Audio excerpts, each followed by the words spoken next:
Lahat naman nagsisimula sa paggagaya. Nagkataon lang na talagang sumikat yung sa'yo. Nakita ka na spotlight eh. Ganun talaga. May interview si Rico Blanco noon, natuwan-tuwa ako, sabi niya, walang original sa mundong to. Ang original lang dito eh, Diyos. Lahat yan eh. Lahat may peg, may inspirasyon, ganyan. Even the designs eh. Umabot na ng version 18. 18. Ngayon lang nila, di ba? Pero noon pa man, meron na. Pero hindi mas malala lang ngayon. Hindi ganun ka todo. Tuwing kada release namin, inaabangan kung ano yung itsura ng Caps. Pero still, we strive pa rin to make mga yung pure na original. Pero sila, hanapin pa rin nila eh. Katulad nito, may nilabas kami logo, yung pang side. Yung side nito, yan, black lang eh. Yung T-crown. Siyempre, ang dali i-search sa Google. So, search mo lang, font with crown. Ang iba ba ito ng basher? Kahit hindi naman namin dun kinopia. So, may iba kami na honestly, talagang namin, inspired talaga dun sa mga brands na yun. Pero normal naman yun eh. Dito ka sa Pilipinas, ang dami malalalang problema. Kaya yun yung problema natin kapag sikat ka. Lahat ng mali mo, masisita ka. Di ba? Tsaka kahit anong gawin mo rin sa Pilipinas, may masasabi talaga yung tao sa'yo. Nag-transition ka na kasi. Pag tumatawid ka talaga sa sa buhay mo, may pressure yan eh. Di ba? Dati nagubagawa ka ng mga cups mo, products mo. Okay lang naman sa tao, di ba? Tapos ngayon, nung sumikat na, nandito ka na, tsaka kanila hilahin pa ba or sisitahin, may masasabi. Iniisip ko rin yung pinanggagalingan nila na bakit parang bad trip sila, sobrang lala ng kinakagalit nila. Na parang yung problema nila sa buhay nila, yung cup namin. Parang, ba't ganyan kayo magsalita? Ano bakit? Ito yung binigay pala sa akin ni Pio, uno. Ganito. Yan yung pinakauna. Version 1 yan. Ano yan? 4. 4. Pero mataas na value ngayon yan, nasa 6,000 yan ngayon. Grabe. Yung pinakamahal ngayon is yung watawat. Yung pinaka-bagay. Yung Pilipinas, yun yung, kasi first namin yun na-release na ganun. Tapos, hindi siya vintage. Actually, ito, inspired talaga sa Thrasher kasi kung mapapansin, may forma ko, mahilig ako sa mga skaters. So ako talaga, yung ganito, hindi nga siya pang solid na rapper eh. Yung gantong forma kasi, mahilig ako skater eh. Loose na t-shirt. So, I've been a fan of skater community kahit sa States. Kaya yan Thrasher, trip ko talaga. Doon talaga siya kinopya. Doon talaga siya na-inspire. So, pagkatapos nun, nauso yung mga vintage cup, di ba? Yung mga vintage cup. Actually, may mga nauna pang gumawa sa akin ng mga ganong sa cup game. Nataon sa amin yun na pag-inihita. Hindi kasi ito marami kasi kayong marami kasing kayo matutunan dito. Pero parang gano'n din ako, brother eh. Di ba? Yes, true. Nung nagsisimula ako, wala nang pumapansin sa akin. Tapos nung nakikilala ka na, dumadami na yung mga nakakapuna sa'yo, nasa highlight ka na, doon nila makikita yung mga mali mo. Kasi minsan, yung iba kasi content creator, content lang nila yun. Diba? Hindi naman sila gano'n sa totoong buhay. Pero kasi, pag nandun ka na sa point ng buhay mo na gano'n kasi minsan, may mga tao kasi na parang nakikita nila sa'yo yung mga bagay na gusto sana nilang gawin na hindi nila napagtagumpayan. Sa'yo nila na ilalabas yung frustration nila. Siyempre, lahat influencer ka eh. Bakit wala ka sariling product? Or baka may pangarap ka, hindi mo napaputok ng ganon. So, nakita nilang ganon, siyempre marami na una sa atin. Sumikat ka sa ganong field. Baka minsan kasi, ang nararamdaman ko sa mga taong ganon, naawa na lang ako. Parang ganon, empathy na lang. Hinibigin mo na lang eh. Diba? Kasi siyempre, ikaw, sumikat ka sa cup. Ang daming produkto ng mga influencers, ang daming gustong magkaroon ng ganyang hanap buhay, business, pero hindi nila magawa eh. So minsan, doon na lang ako nang gagaling eh. Tinitignan mo na lang yung position nila eh. Naabot mo, pinagtrabahuan mo, naabot mo, bakit ngayon ka patitigil? Marami nang umaasa sa'yo. Marami ka ng tao na tulungan. Dapat sila itignan natin eh, yung umaasa sa'yo eh. Kapag ikaw nawala ng motivation sa buhay, paano na yan sa baba mo? Si Pio nag-quit eh. So, mahirap yung pag-leader kay bro. Mahirap yung burden eh. Sobra yung burden. Ikaw sasalo lahat ng bala, bro eh. Yung reseller mo, syempre, hindi naman ganun kayaman yan. Kalaki kinikita. Correct. May anak pa yun. May pinag-aaral pa yun. Mga bayarin. Tapos sa'yo lang umaasa yun. Diba? Tapos pag ikaw, nakinig ka dun sa mga maling mga boses na wala pang napapatunayan, sinong talo? Ikaw. Diba? Yun yung mahirap. Actually, yun din inaano ko kasi kasama namin dito sa Tambay Cups yan. Sila Team Tambay, sila Balo. Kaya nga huwag mo napapansinin. Hindi na nga napapansin. ipinansin nyo. Ayun. Ako kasi, pag nawala ng motivation, tsaka yung nawala ng gana, syempre, mapigil ka na eh. Gusto mo sanang gumawa ng marketing strategy, pero yung kumbaga nahahalungan Hindi ka ako sa'yo believe, Chief. Kasi Parang nag-discourage ka na. Madi-discourage ka na eh. when it comes to parang, di ba sa mga struggle, sa mga pagsubok, isa siya sa madami mga pinagdaan. Kayo, ito yan, sila rin bang yung mga pinagdaan. Pero sanay kami dyan, bro. Kaya nga pero I mean, di ba yun kasi sabi ko sa'yo na parang how to handle it. Kasi minsan mental Kaya nung nadaan ako sa video yung trending na yung cup, sabi ko, grabe na eh. Kahit sino nagko-content, binessage agad kita eh. Kasi nag-message agad ako kay Pio. Sabi ko, bro, kumusta? Sabi ko, kinamusta ko siya. Kasi mahirap yung nasa kalagayan niya. Paano pag kayo yun? Paano pag ikaw yun? Wala kang mapagtanong. And alam mo, doon ko na-appreciate si ito kahit naman nung walang camera, doon ko siya na-appreciate din si Rendon. Kasi, I mean, di ba, parang isa siya sa ganon na-concern doon sa mental health di ba? Kasi actually, yun talaga yung, minsan may mga bagay na akala natin, pag tinignan natin yung tao, parang ang lakas-lakas niya.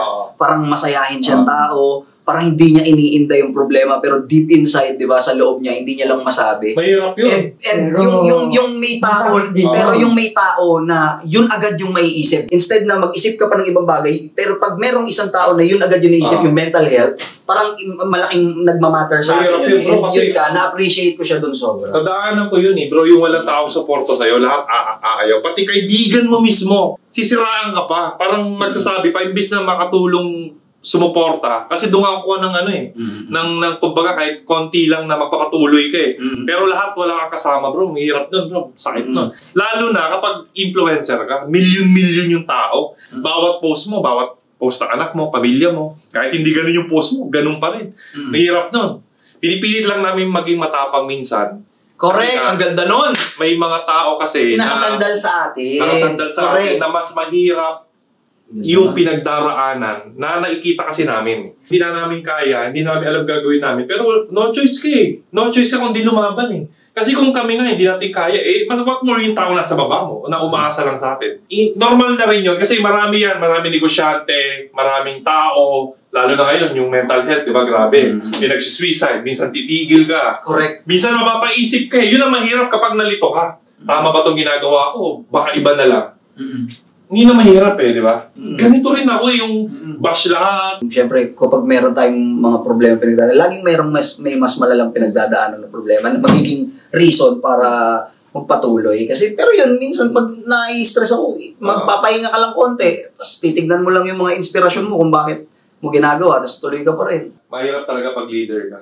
Correct. Pero alam mo, nagpapasalamat din ako sa kanila. Kasi sila rin talaga yung magiging part nung growth mo no? Yung mga negativity na yun, actually parang blessing in disguise siya, di ba?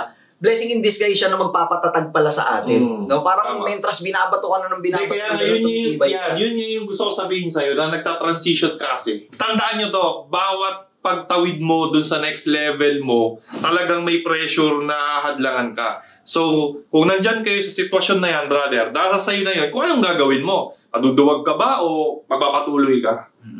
Choice mo yun pag hindi ka lumaban, ikaw yung talo. Ibig sabihin, hanggang dyan ka na lang.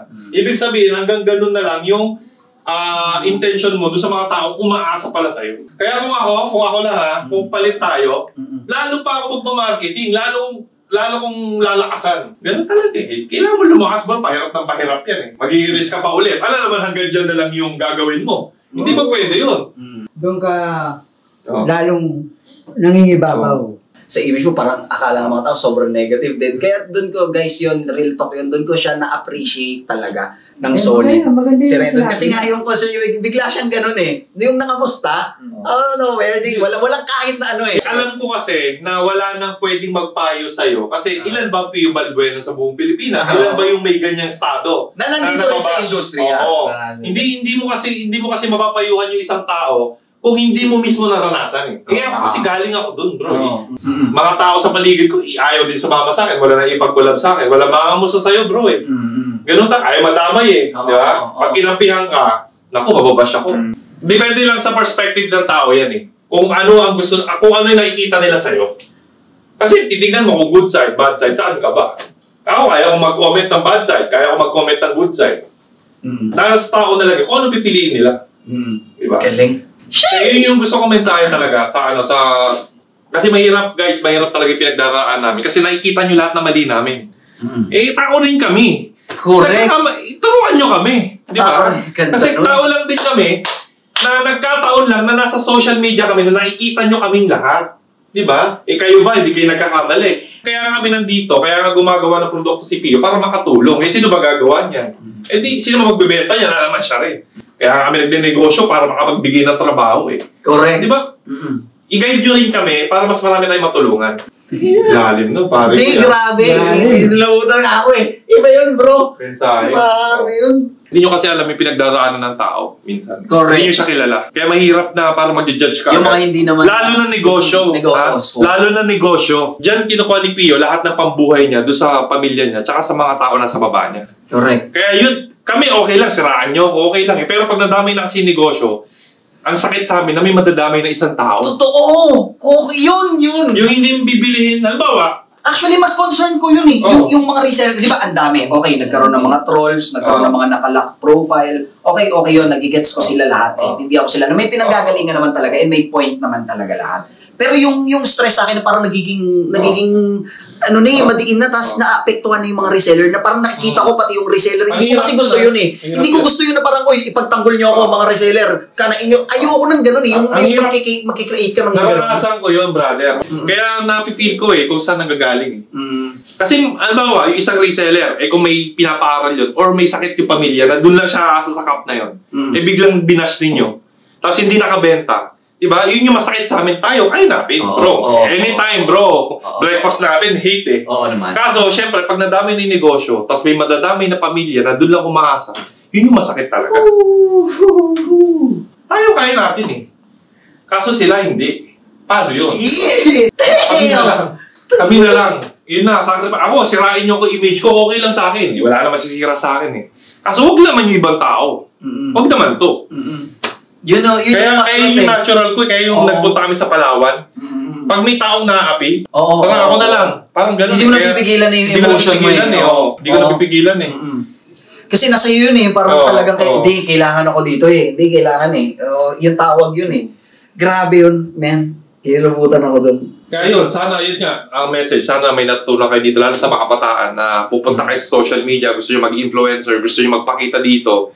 Ito, yung mga bagay na dapat paghandaan ninyo. Kasi hindi talaga siya madali. Mahirap. Hindi siya madali. Ano naman ang plano mong gawin sa CAP? May mga collections pa kasi kami na naka-ready, no? Na tinatiming lang talaga namin yung releases. So, syempre, dahil yun yung naging concept ng Tambay Caps is yung may inspire doon sa mga ibang designs. No, nagigets ko rin naman yung lagi sinasabi, naggaya, ganyan. Wala na tayo doon Pero next year, we will improve pa rin the quality kasi yung quality talaga yung priority namin Syempre, merong mga surprise na basta hindi ko pa masabi ngayon pero maraming surprise for next year.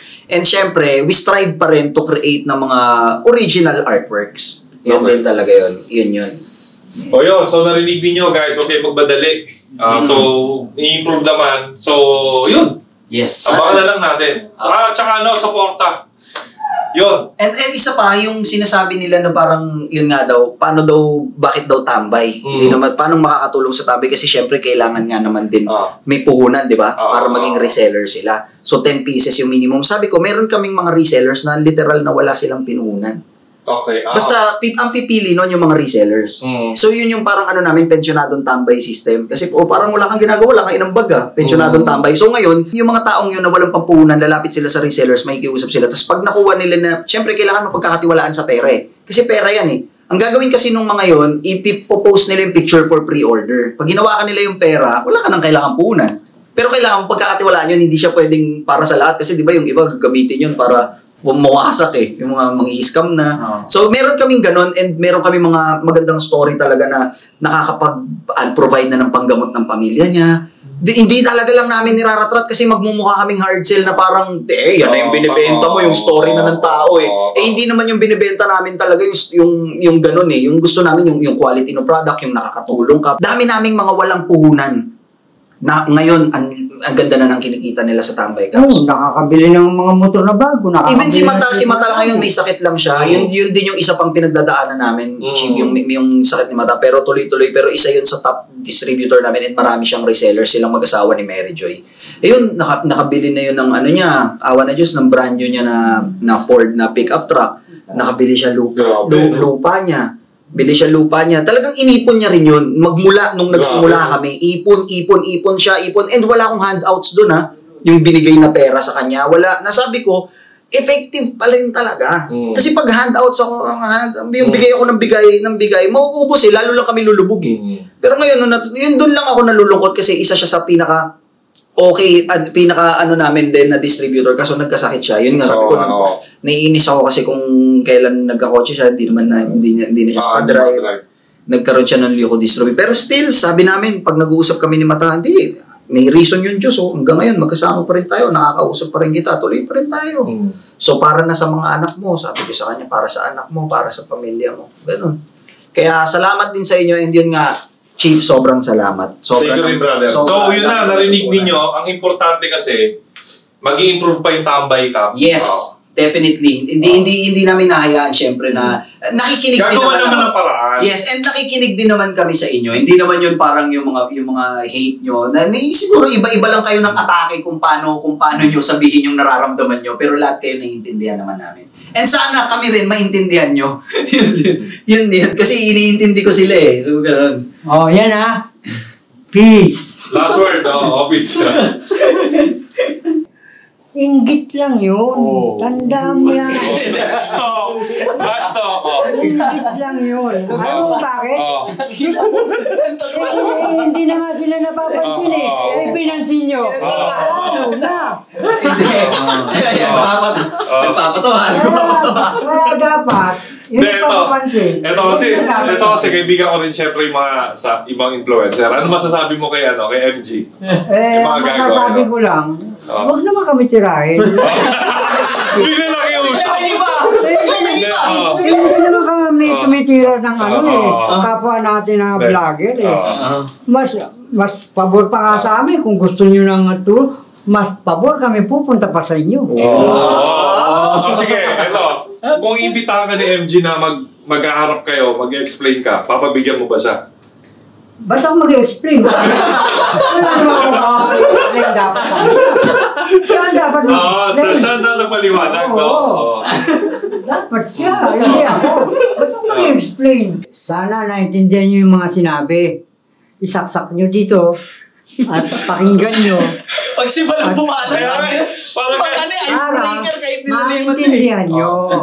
Hindi yung sinasabing, puro problema. Lahat naman tayo namumblema Intindihin nyo lahat ng mga sinabi bago kayo mambas. Okay.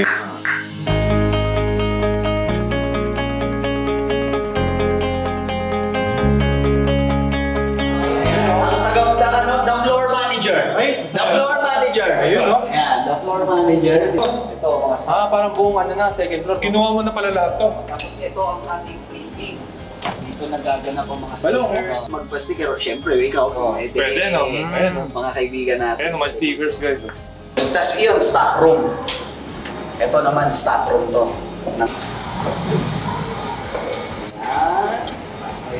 Dito, tambayan namin. Dito, office ni Mrs. So, dito naman ang aming tambayan. Dito tayo, pasok kayo.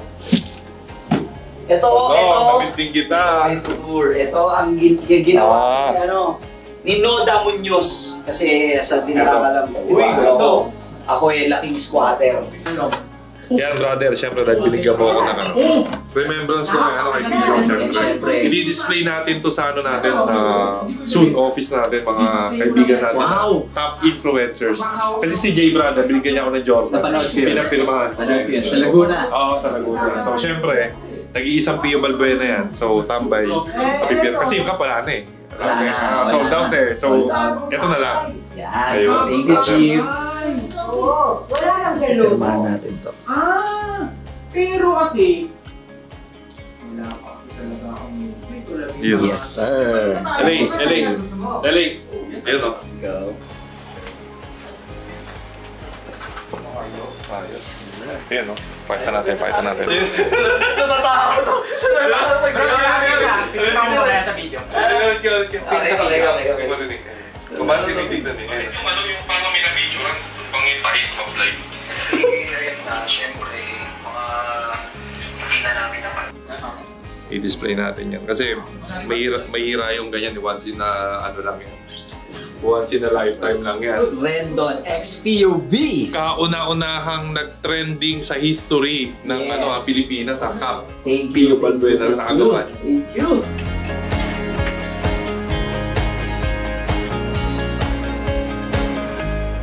Yes, sir. Hey. Kailangan nakadalaw dito, no? Tambay ka lang kayo.